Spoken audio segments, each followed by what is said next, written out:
Niaje guys, mko fiti, mko poa? Shenista hapa. So leo nimekuja kuambia kitu kuna kitu imetokea, kuna maradhi fulani yametokea. Ukitoka na mtu ambaye ni mzee kukuliko, kwa sababu umeona hiyo kesi ya South Africa, dem alienda akafanya mapenzi na mzee. So vile alifanya na mzee, huyo dem ni wa 30 years old, amegeuka akawa shosho. So tahadhari sana kwa wale wasichana wote wanatembea na wababa, mchunge sana, kwa sababu sana sana by the way ukitembea na mbaba kwanza hana meno yako inatoka. So hii ni kitu, hata ni disaster by the way, inafaa itangazwe na government.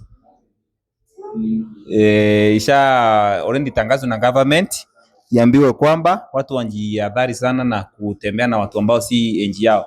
So at least sasa majenzi mmeponea, vile mababa walikuwa wanawachukulia watu, mmeponea sana, kwa sababu sasa ukienda na mtu mzee kukuliko sura yako inakunjana nakaa kama yake. Kama ni wewe ni jamaa, sura yako inakuwa ya shosho. Kama ni dem, sura yako inakuwa ya guka. So mazee, mimi nimewaambia na nimemaliza.